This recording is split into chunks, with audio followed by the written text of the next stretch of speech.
Hello and welcome everyone. So today's agenda. We have a guest today, and we're going to finish up the discussion about video and especially go into audio approaches. That's going to be on Friday, and we'll be doing that on the online class. Right now, and today we have Emily and Colin. And she is a Detroit-based independent photographer, and she's going to talk about how to stay creatively engaged and alive while she is a freelancer. So especially on personal projects. More about, well, all about Emily in a moment. But for right now, the engagement quiz access code is 506. Go ahead and click through the daily dad joke. And if you did this in the 11 a.m. class, don't worry about it. Go ahead and just click through the things and in the open responses, just say, I responded at 11. So, and you'll get the points. But, and again, this is for something I'm putting into Johnny, our department chair, tomorrow. So if you have any thoughts about what we could use in the equipment sign out, please do share.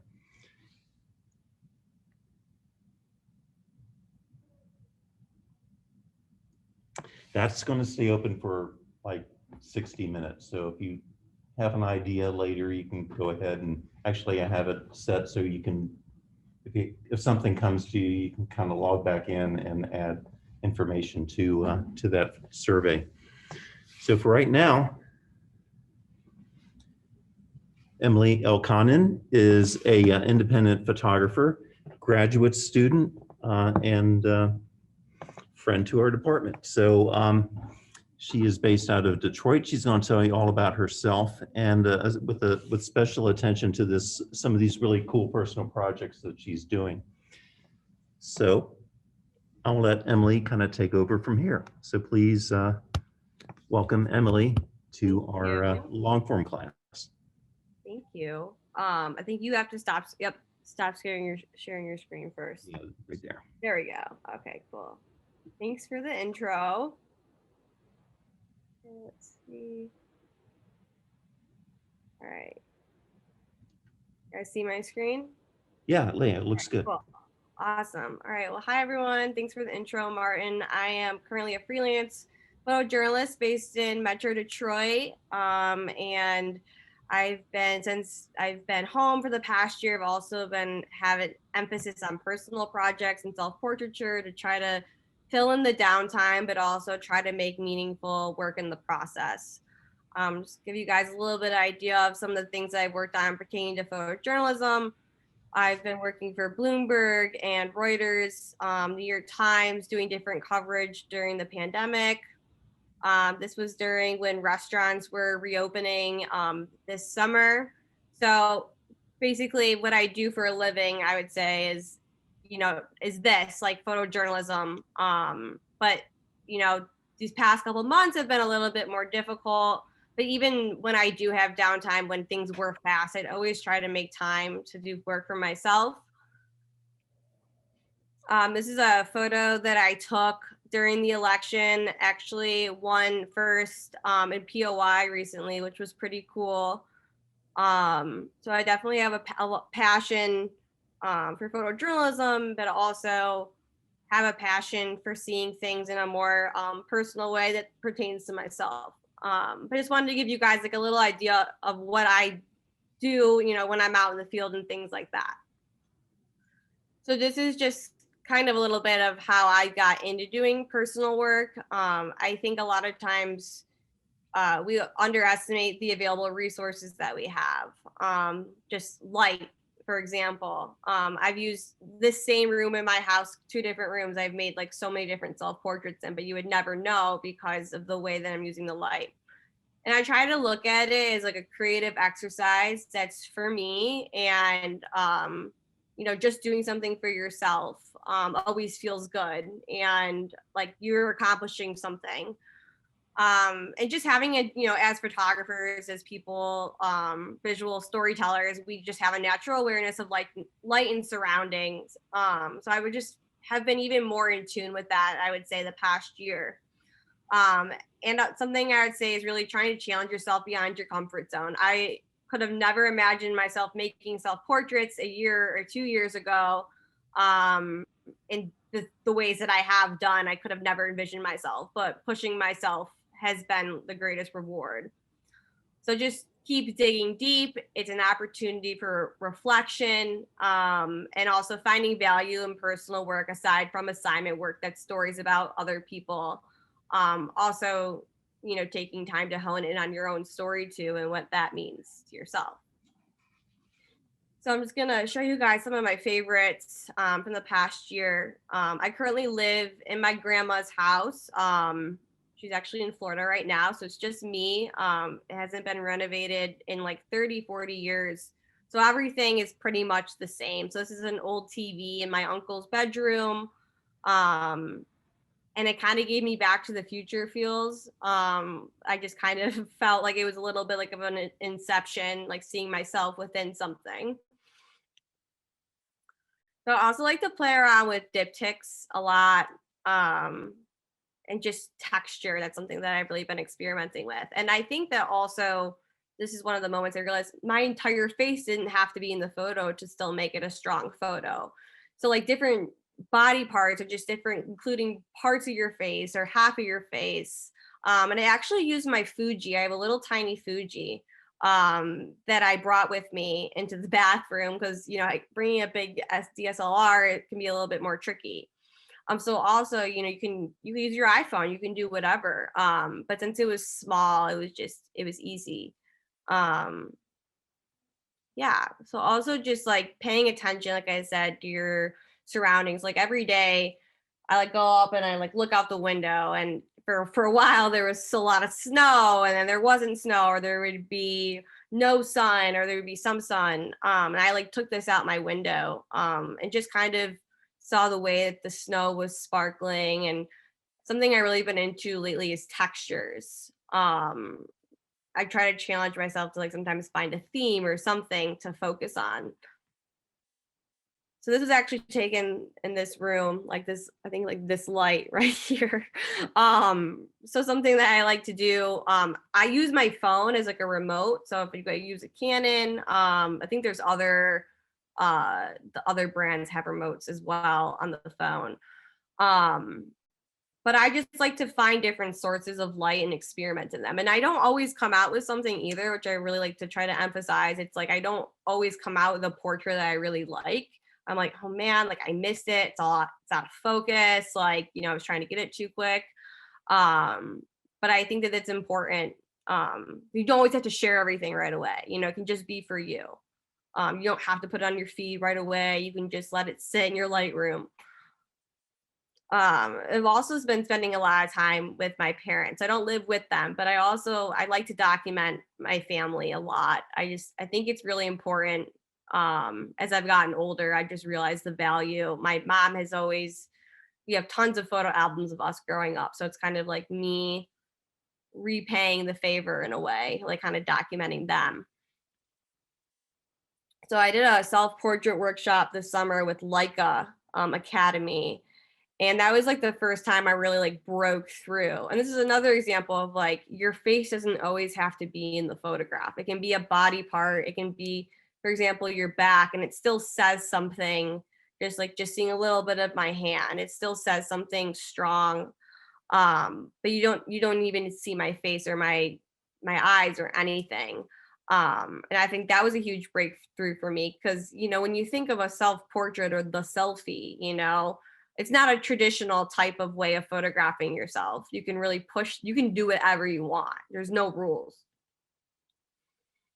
So I was actually hand holding the camera when I did this. And this was like, you know, I also like to just be transparent. Like this was a very low moment, you know, for me. This was in the summer. I was just feeling really torn about a lot of things in my life. And I just taken the workshop, and I was like, one thing we were encouraged to do was no matter what emotion we were experiencing, to document it. So like I was literally like tears pouring down my face and going to pick up my camera. I'm like, this feels kind of weird that I'm going to photograph myself crying, but I feel like, I'll feel rewarded after it. And so I came out with this, which I think is pretty, indicative of that feeling of pushing through that feeling. Like, even though I was really sad, I was able to create something in that moment, and it kind of turned the moment around and made it into something beautiful, even though I was sad. So that's like how I try to look at it. So going back to like textures and observation. So sometimes I just like to go on walks with my camera, like photo walks. And you can do this any day of the week, anywhere. But I literally was like standing over, like if my neighbors saw me, they think I'm crazy, like this ice, and I'm just like this pattern. So another thing I like to try to really explain to people is like if you see a photo, you see something, it might seem weird in your head, like just do it and just go for it, because that's sometimes like the best photos that I've made. Yeah, so this is probably one of my favorite self-portraits that I've made this year. This is actually in my bedroom at my grandma's house, and just the way the light was coming in, I noticed that there were some colors going on. And then I set up my tripod immediately and just started messing around with it. And I think the best part about it sometimes is like I think I had tried two different locations before I went. I was about to give up. I was like, I'm done. I can't get anything. Like I was like, hey, I'm just gonna set it up one more time. I think it really goes to show, just especially when you're doing self-portraiture and things that are more related to yourself, it's easy to be hard on yourself either way. Especially when you're taking photos of yourself, you can be overly critical. Um, and I think that that was like a good moment for me because I kept pushing through and I didn't let that stop me. So I talked a little bit about living in my grandma's house. So the photo on the right, that's me. That's like a photo on the wall downstairs. My sister is next to me. So something I've been experimenting with is like the passing of time and home being a feeling and not a physical place. Because this is somewhere that I've grown up my entire life. Coming over for Sunday family dinners, and you know, a lot of my childhood memories are here. So I've kind of been experimenting with that feeling of what it's like to be back living in this house that I basically grew up in. And I'm doing a lot of this like when work is, being a freelancer, it comes and goes in waves, and I think that's the best way to describe it. But like finding these little themes in my life to like explore, I think have really what's kept me going. And I actually just submitted to like the Curious Societies having like their first issue, and they were encouraging me to submit. I actually submitted the one on the left. So it was cool. Like I never expected anything to come out of it. So, and you can actually see on the right, you can see I try to be really conceal my phone, but sometimes it's hard to do. But I really just like to experiment with um taking photos of like my silhouette, and trying to better understand my own body, my body shape, and I think that really, like I said, it's like a creative exercise. It's also like a self-esteem exercise in a way. And learning how to be patient with yourself. So the one on the right's taken in the doorway of my bedroom. The one on the left is downstairs. And I like to experiment with diptychs and black and white. Like I said, there's no rules. You can do whatever you want. You could do triptychs. You could do. I've started drawing on my iPad, doing stuff. You can do whatever you want, and I think that that's. I really want to show like there's a range of what you can do with personal work. There's really no limit to what you can do. So this is actually a photo I took also in my bedroom, which is like the other way. This was the first one that I took. The other one I had taken later. So just to like, even if you're in your bedroom, at school or wherever you live, and you're, looking around at the available light sources. And, that's the one thing I'm always looking at in my work, in my photojournalism work. When I'm in the field, I'm always looking for sources of light. Like, where can I find the light? How can I incorporate light into this photo? And I'm kind of the same way with my personal work, but I feel like you can do more because like I said, There's no rules, and this is just purely for myself and for my, my soul. So then I started experimenting with flash a little bit. I said, why not? Let's mix things up a little bit. I was getting a little bit bored. And messing with double exposures and slow shutter. And I'm a type 1 diabetic, so you can see my little Dexcom, which is something I've started to explore a little bit as like another whole personal project. But I'm not afraid to like let it be prevalent in the photos that I make. So I think that's important also, just like to be confident, even if you do have things that like I don't notice it, other people might, but it looks normal to me. But this was like a moment where I was feeling kind of stagnant. And like I said, I set up a flash. I was like, let's try something different. And I can do this for up to like 1 to 2 hours, sometimes more. Or then I'll go back and do it again. And these are on days when I'm not working and I'm like, but I'm making work for myself. So I'm like, okay, well now I'll have something to edit, I'll have something to look through, I'll have something to mess around with. And so this is a photo I took of this my dad in the reflection of my house. I'm really big into reflection. So like I said, always looking for available light and resources. So this was literally like a reflection when I was waiting for my dad to walk past. And he's like, what are you doing? Why are you standing there? I'm like, don't worry about it, just keep doing your thing. And I was just waiting. So that was pretty cool. I don't think he still doesn't know about this photo.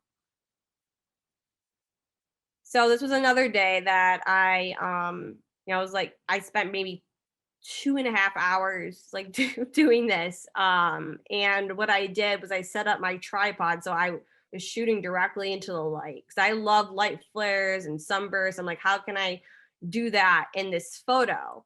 But I wanted to look different. And I will say, I sometimes will take hundreds of photos and come out with 10 that I like, or I'll take 20 photos and then come out with 5 that I like. It all really depends on how I'm feeling. But I think it's just fun to not give yourself any boundaries and to just play. That's what I like to call it. So yeah, I mean, it can be hard to turn the camera on yourself, and it's still kind of weird, like, sometimes looking at photos of myself. At the same time, it's also liberating because it's like, I believe it's like taking back your power. At least that's how it's felt for me. It's felt like super empowering just to be able to share parts and pieces of myself in a way that also can speak to other people, which is never something I really anticipated when I started doing it. But the fact that it does allow me to connect with other people is amazing. This is my mom. Like I said, available light. I am obsessed when the light changes, when it is dusk, when the sun is setting. Like my parents' house is like my favorite place to be. And I have so many different photos from this kitchen, and like that's kind of what my family project's about in a way. Is like taking photos of places where I have photos of people already in a certain room and showing all the different photos that you can take in the same spot, which I think is really cool and also shows a passing of time and how things change. So this is a photo of me and my cat Checkers photo bombing. So that was not anticipated. He just happened to walk across me and I just hit my shutter really fast. So there can be happy surprises too that are of course always welcome. And for me, my pet is a huge part of my life. So I felt like this was a fun little portrait of us that kind of sums up our relationship. So something that I also like to do is combine photographs. So I do a lot of stuff in camera, but on occasion I will do stuff in Photoshop. And I actually did this on my my iPad on Procreate with 2 photos that I made. But sometimes I like to just explore the boundaries beyond, just one photograph and what I can express through it. Not something I do all the time, but I think it's fun to just experiment. It's not, I feel like sometimes in documentary photography can be like very rigid on like, okay, very traditional way of doing things, but you can break out of the boxes and do whatever you want, experiment. And I feel like it's been very well received, which is also is pretty cool. It's, you know, it's definitely not traditional and by any means. You said that you use Procreate on the iPad, Yeah. on the tablet? Yep. Yeah. It's pretty nifty. And then this is a photo downstairs. Just a reflection in a window. I don't know if any of you are familiar with Vivian Meyer. But she's like one of my favorite photographers, and none of her work was discovered until she was gone. And all these amazing self-portraits. And she's probably one of my biggest inspirations. And that's kind of I like to take reflections, and like when I see myself in a reflection, it's kind of a reminder of my own existence in a way. And I love the way that she captured herself in these, you know, a lot of them are in store mirror reflections of windows and things like that. And I think that's something I've been challenging to do more myself. um but yeah, I think that there's something, you know, there's something about just seeing your own reflection in shadow. So yeah, that is it. Nice. Thank you.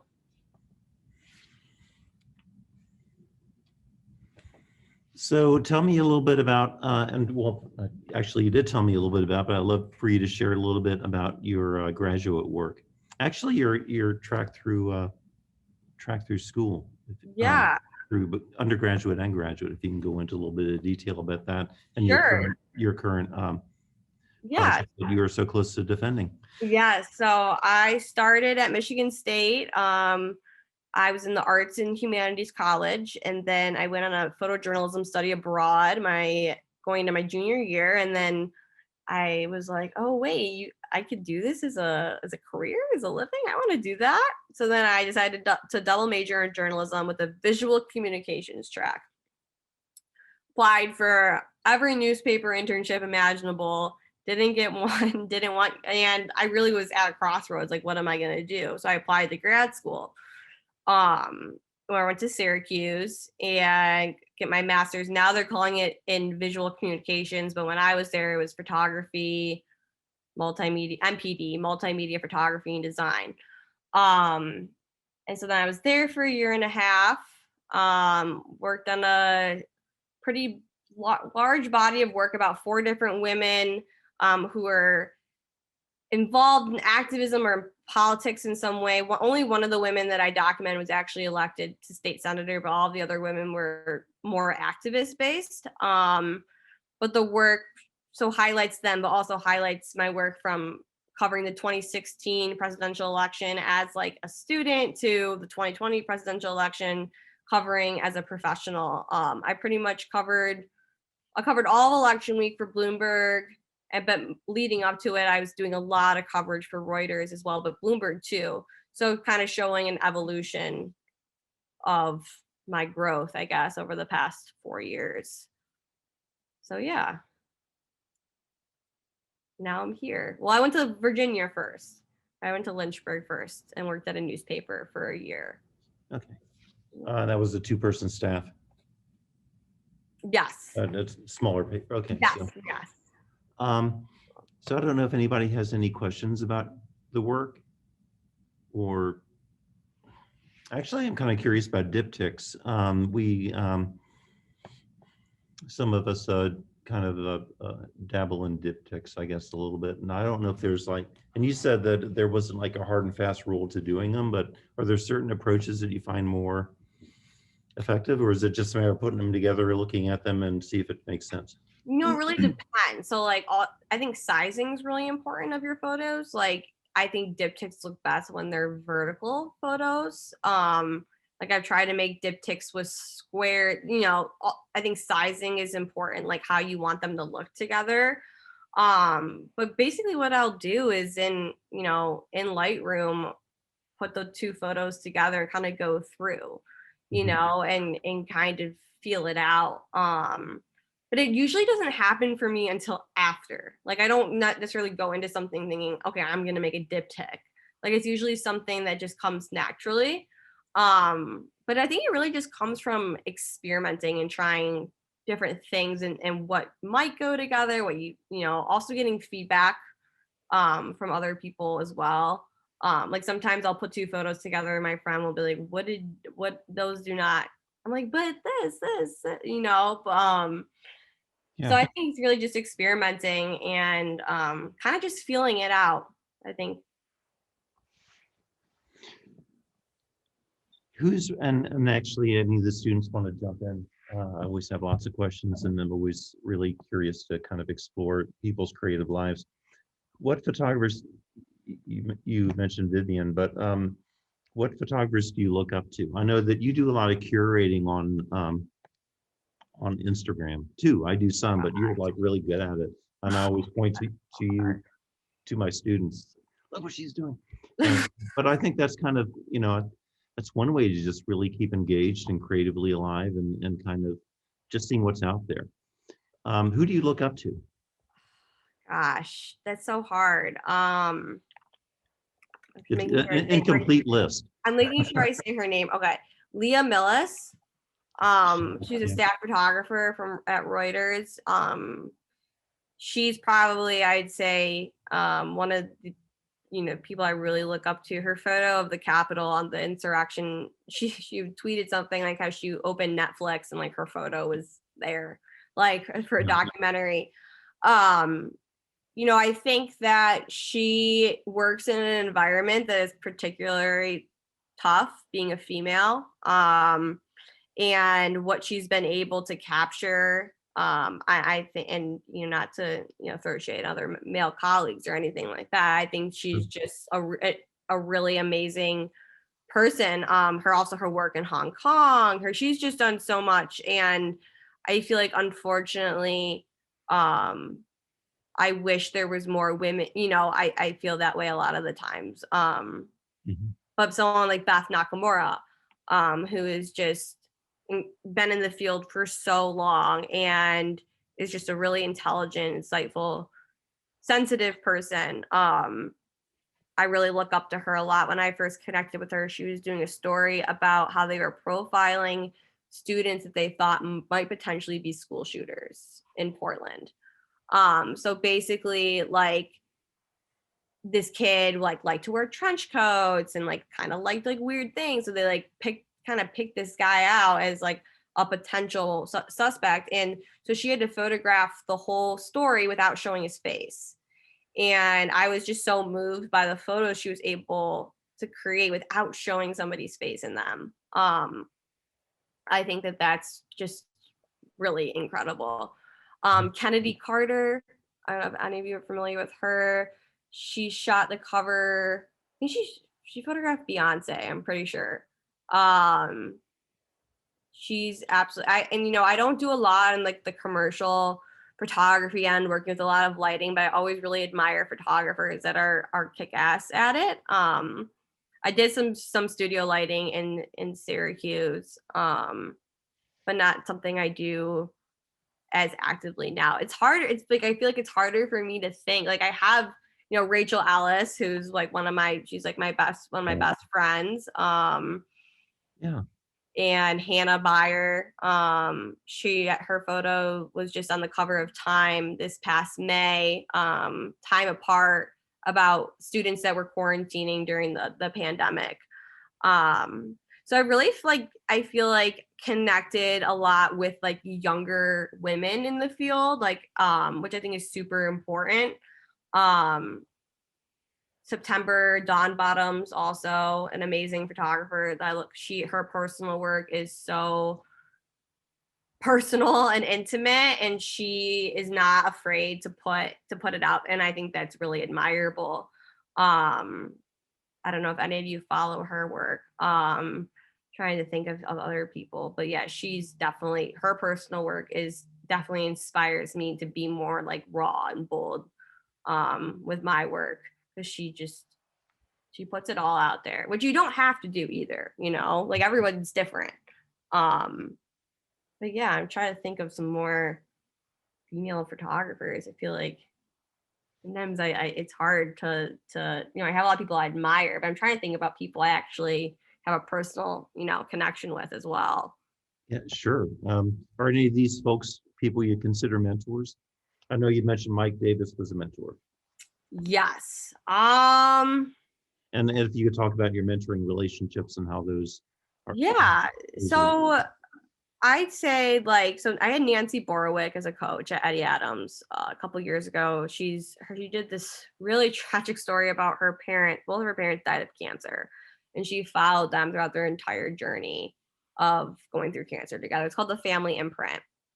So she's really the one that like inspired me to start working on my family project when I was at Eddie Adams. She was like, so I was showing her some work about my grandma, and so she's been someone that's definitely been, she also just had a baby, so it's kind of hard when people have kids, but she's definitely been, helping me out throughout, giving me feedback and insight, and we like FaceTime on occasion.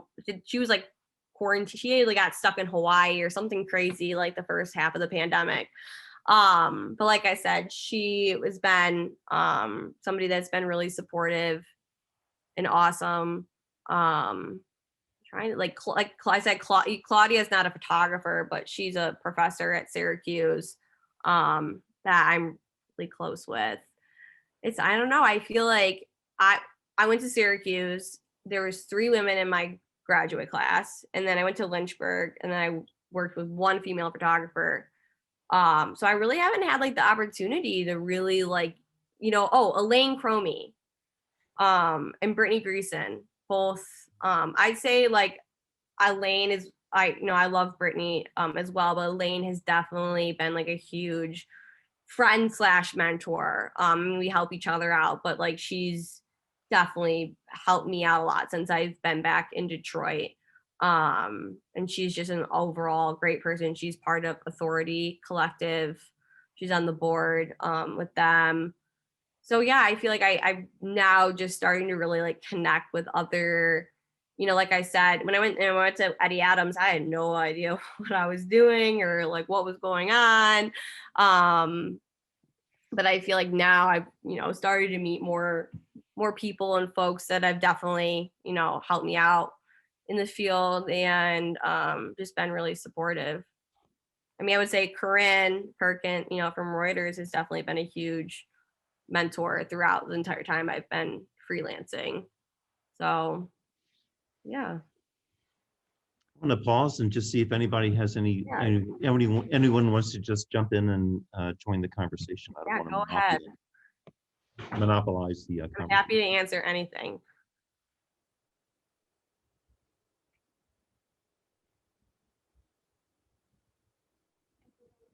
Yeah, go ahead.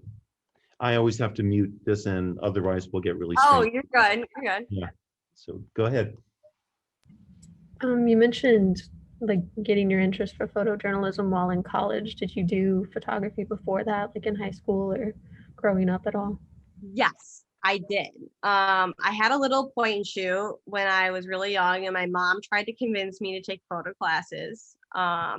And just being the rebellious kid I was, like, no, mom, like, I'm not gonna do that because you told me to do it.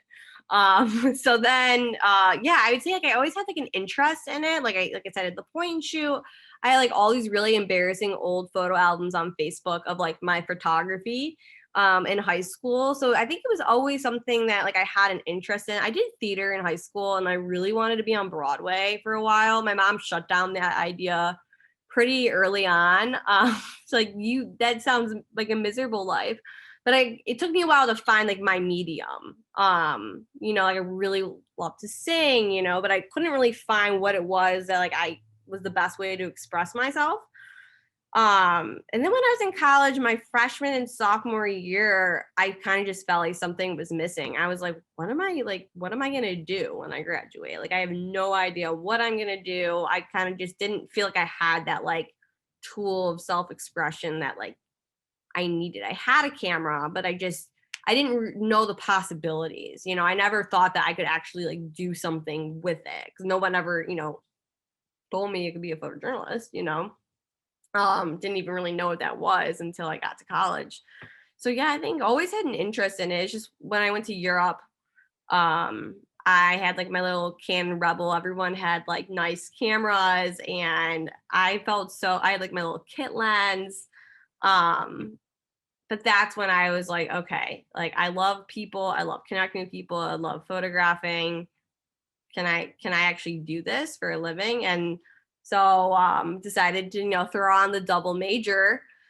But yeah, it's always been something. I think that was an interest for me, but I never know what I wanted to do. Like some people, like my mom's a doctor, some people like know what they want to do. Like they want to go to medical school, they want to be a lawyer, or they want to work in TV production, or like something. Like I never was like, there was never that thing for me. Like I was like, I don't know what I want to do. I have no idea. So I kind of feel like it came into my life at the right time, because I was about to major in media information.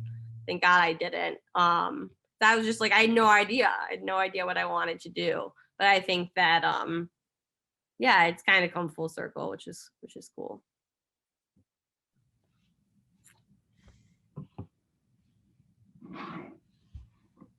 Didn't know if anyone else had questions. I have one. So whenever you do your self-portraits, you said that you use your phone as a remote. Mhm. How does that work? Does it just like, is there like an app, or like how Yeah. do you do that? Do you have a Canon? Yes, I do. Yeah, so there's an app for, let's see what it's called. So basically through the Wi-Fi on your Canon, you can set it up. It's called the Camera Connect app.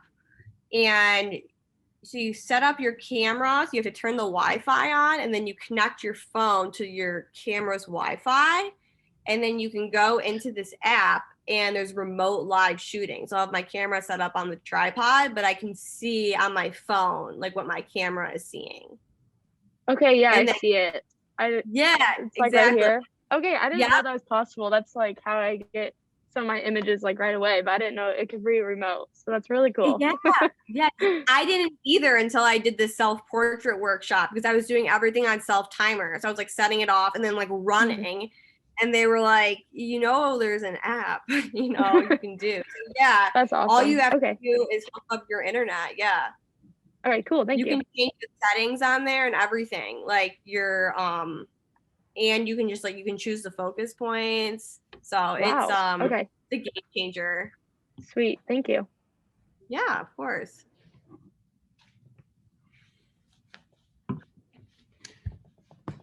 So, I mean, you can obviously you can stay with this project for a long, long time. Are you kind of kicking around other ideas beyond that? What do you mean, like in terms of like publishing it? Creative projects. Oh, creative projects, like beyond the self-portraits? Thanks for fun. Yeah. Gosh, I mean, I think that this is something that I feel like I just only been doing it for a year, and how much I've grown in that time and what I've been able to do.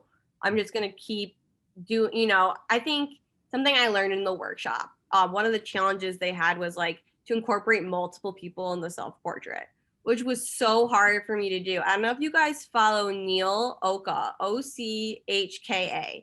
He's been quarantined with his ex-wife and 90-year-old mother throughout the whole pandemic. And he has made the most hilarious photos of them together.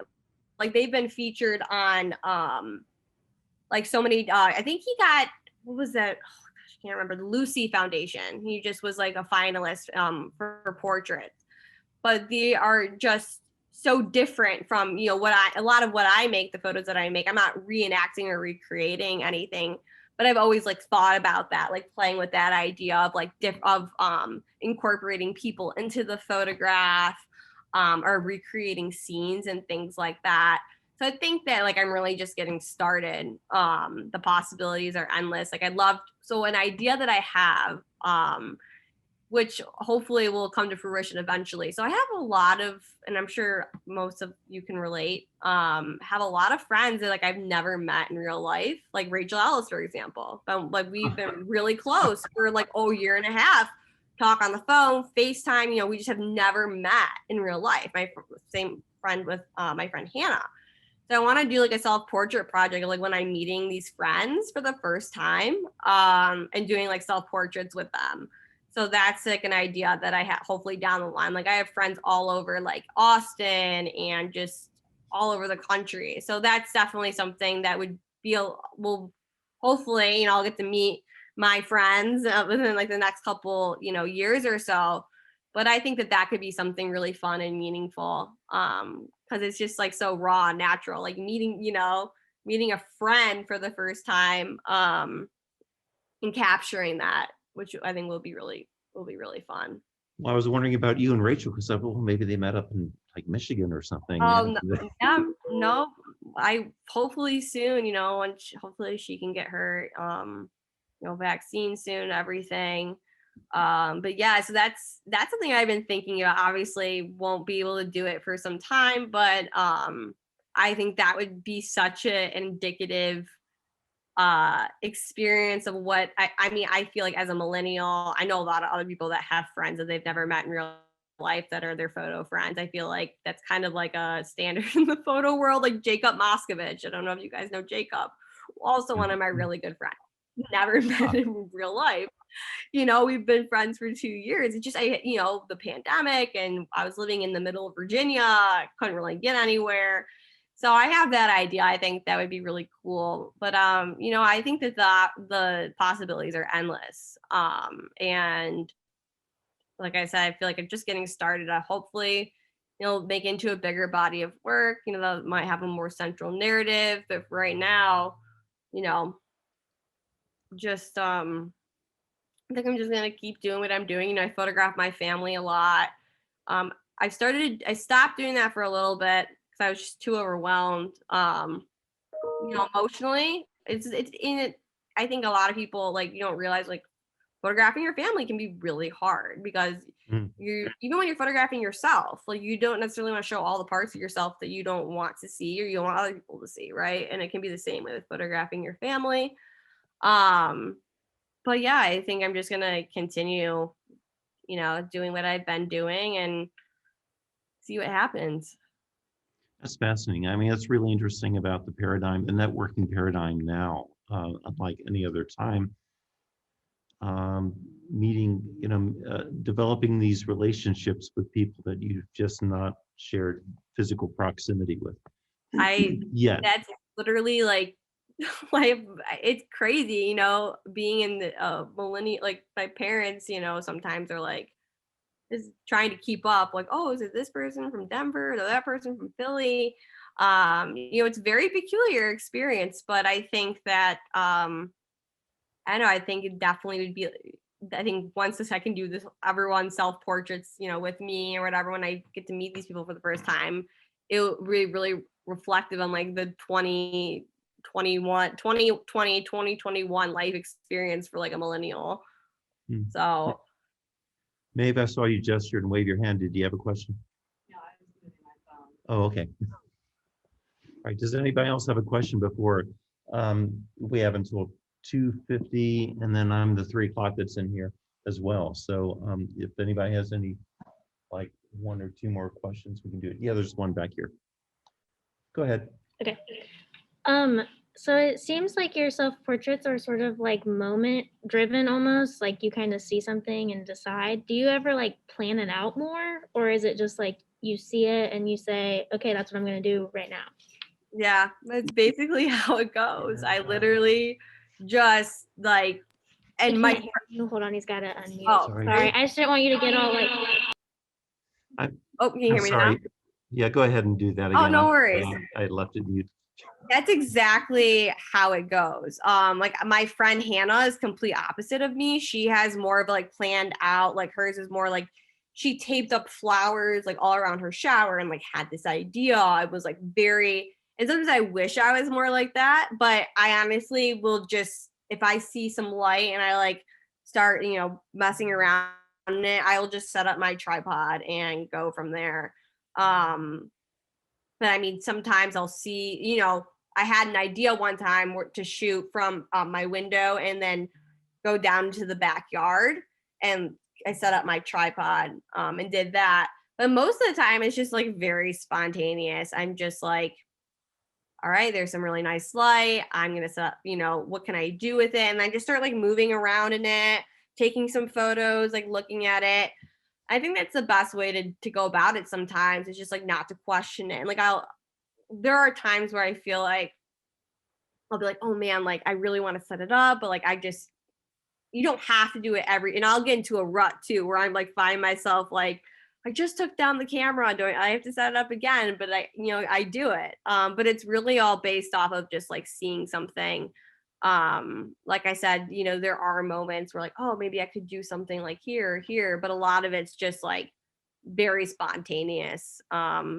Just really me just kind of like playing around in the light. I'll usually use my phone first, like take a selfie, like, okay, what does the light look like, but yeah, it's just like, and I think that's the best thing about it too, is just like not questioning yourself and just going for it. And I feel like that's when the best photos happen. Cool. Okay. Anybody have one more question, or? I think that's it. Thank you so much for doing this. Thank you. Thank you guys so much. I've never talked to a college class before, so. Really? And it's awesome that it was all women too, so pretty badass. Let's do a weird selfie. Okay, I'm Here, into it. Well, you could also do a screenshot, but yeah, we could do that. Okay. Nice. Okay, cool. And if you guys like ever had any questions or anything, feel free to reach out to me on Instagram or my email. Find that on my website. But if you ever want to look at work or self-portraits you're doing, I'm always happy to look at work. So yeah. Emily, thank you so much for doing this. We'll keep in touch. Of course. Thank you guys so much. All right. Take care. Bye. Bye-bye. Stay safe.